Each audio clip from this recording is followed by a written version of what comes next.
أولاً، شاهد يا صديقي هذا السلطعون الصغير وهو يصنع منزله بكل مهارة وإبداع.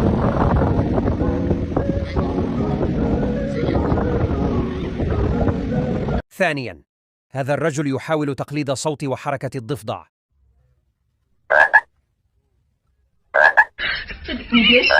ثالثاً، سبحان الله، هذه أغرب سمكة رأيتها في حياتي.